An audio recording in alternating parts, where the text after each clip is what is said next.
Hello girls. Donc qui conduit? We are lost.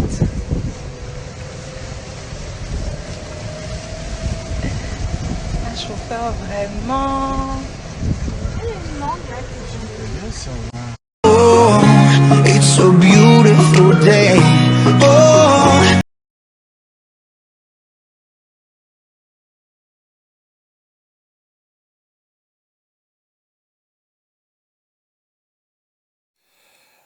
Mesdames, Messieurs, peuple congolais, chers membres de la diaspora, souvenez-vous de la pensée du défunt général Maëlé Bokungu Leko, l'un des brillants généraux du maréchal Mobutu. Le général Maëlé Bokungu Leko avait alors dit ceci dans les années 90, souvenez-vous, que quand les services de sécurité n'arrivent pas à mettre fin à la criminalité, c'est que les criminels se cachent dans les services de sécurité. Mesdames, Messieurs, peuple congolais, chers membres de la diaspora, affaire Bakage Madame Alice, le général Jean-François Ndengue, le braqueur en chef, mis à nu. En effet, jamais un cas de braquage n'aura ainsi défrayé la chronique comme celui dont a été victime Madame Alice. Le comble de cette affaire, c'est que la famille du dictateur Denis Sassou Nguesso, ou plutôt sa fille, est concernée. Question. Comment les braqueurs ont-ils su que Madame Alice avait reçu de l'argent de Claudia Sassou? Réponse. Quand les services de sécurité n'arrivent pas à mettre fin à la criminalité, c'est que les criminels se cachent dans les services de sécurité, disait le général Maëlé Bokungu Leko. Explication. Jean-François Ndengue, un bon malin qui ne veut pas se salir les mains que tout le monde voit sales, a donc décidé, sans risque d'être dénudé et dénoncé par ses chiens de chasse, de les lâcher. S'il n'y a aucune preuve qu'il percevait l'argent de ces différents braquages, on le sait très friand de l'argent indu perçu par les directeurs départementaux, les chefs de commissariat et les chefs de barrage routier qui allaient verser de l'argent chez lui, sans compter d'autres cadeaux.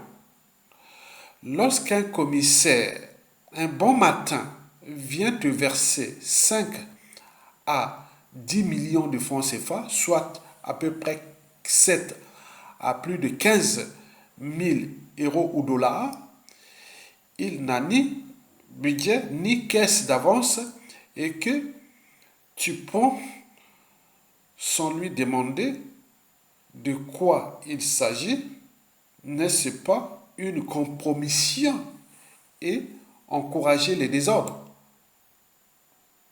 Jean-François Ndengue essaie de sauver son fauteuil.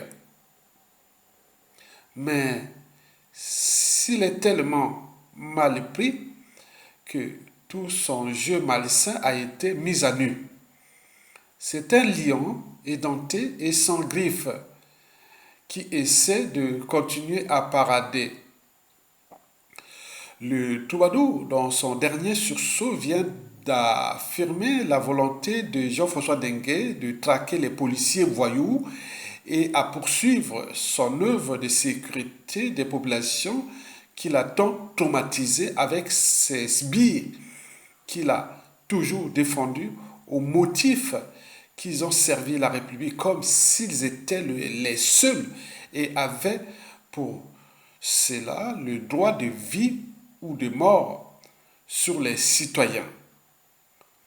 au regard déjà du capital décès de cette police qui élève à plus de 80 000 morts, entre tortures, petits matins, disparitions forcées, etc., etc. Mesdames, Messieurs, peuple congolais, chers membres de la diaspora, comment opéraient-ils ces policiers voyous? Ils tissaient une nasse d'indicateurs, informateurs, bébés noirs, prostituées et autres qui identifiaient les potentielles cibles à braquer. Ensuite, soit eux-mêmes, soit organisant un groupe de petits bandits connus d'eux et qui les envoyaient braquer. Ensuite, dans des opérations spectaculaires dirigées par Jean-François Dengue lui-même, fortement médiatisées, cette bande à Morgane passait à l'arrestation des auteurs à la grande satisfaction des populations qui se sentaient soulagées par ces captures de voyous, les prenaient pour des super policiers. Pour illustration, lors du braquage de Canal+, à Pointe-Noire, Jean-François Dengue a vite fait d'y dépêcher Morgane et son JRB en dessaisissant la police locale sans que ni procureur ni quiconque ne bouge. Alors, où sont ces malfaiteurs qu'ils avaient ramenés à Brazzaville où est le butin de plus de 100 millions de francs CFA, soit plus de 150 000 euros. Des indiscrétions sortent que ce même groupe avait braqué pour près de 450 millions de francs CFA, soit plus de 700 000 euros à Oyo, au fief du dictateur Denis Sassou Nguesso. Pire, lorsque la cité est calme et surtout lorsque le dictateur Denis Sassou Nguesso est absent du pays, en quête de gloire, le braqueur en chef Jean-François Dengue fait agiter ses abeilles qui commettent ça et là des braquages, créant un sentiment d'insécurité dans la ville de Brazzaville. Quelque temps après, il se lève comme un shérif aux États-Unis, fait saigner le trésor public pour dévier des sécurisations, procède toujours spectaculairement à l'arrestation de quelques voyous qu'on présente comme les malfaiteurs et sémant le trouble dans la ville. Tout ça se termine par une longue parade de véhicules de police avec gyrophare, lui-même en tête. Voilà le super policier et ses super agents ayant restauré l'ordre. Sans lui, on est en insécurité. Il peut donc rester là 25 ans durant, depuis 1997 jusqu'à nos jours. Il est le seul gardien du temple capable de sauver le pouvoir sanguinaire de Denis Sassou Nguesso, capital décès de plus de 400 000 morts. Or, en réalité, le peuple est calme et personne ne veut renverser par force Denis Sassou Nguesso si ce n'est pas eux-mêmes. L'insécurité, au-delà du phénomène criminel de société, est causée par ces groupes à la solde de Jean-François Dengue qui les manipule à sa guise et selon ses intérêts de se faire de l'argent et se maintenir là-haut. On ne peut pas continuer à tolérer la présence de ces malfrats qui ont prostitué l'uniforme et les galons de la police dont certains sont passés comme des éclairs d'un galon à un autre sans aucun respect des durées légales. Tout ceci est connu du commandement de la force publique qui ferme les yeux. Jean-François Dengue, se prévalant de son puissant mentor et dictateur Denis Sassou Nguesso. Jean-François Dengue continuera-t-il à démérer ce mal nécessaire avec tout ce préjudice contre la République, contre les paisibles populations? En se fourvoyant dans cette affaire où il se bat comme un chat qui fuit l'eau, Jean-François Dengue est en train de rater sa sortie. Il finira par partir. Ce sont les lois de la nature. Avant tout ça, il a perdu toute crédibilité.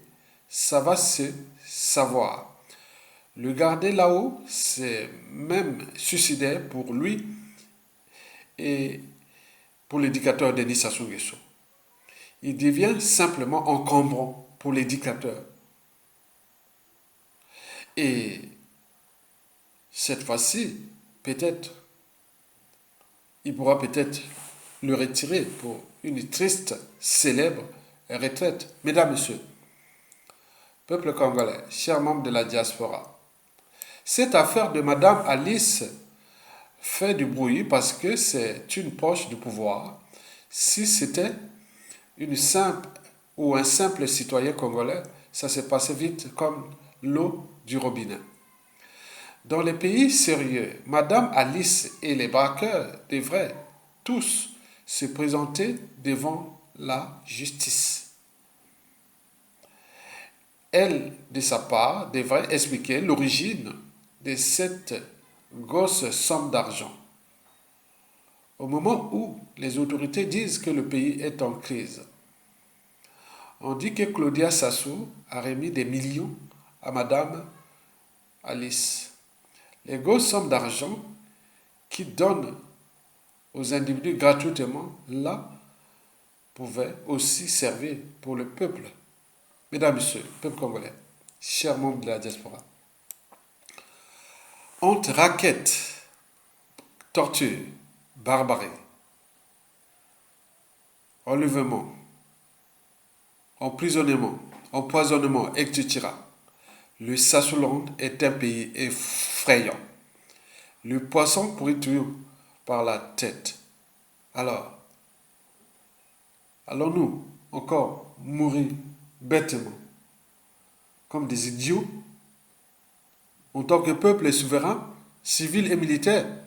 Tant qu'à faire, c'est tous les questionnements. Je vous remercie.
Hello, girls. Donc qui conduit? We are lost.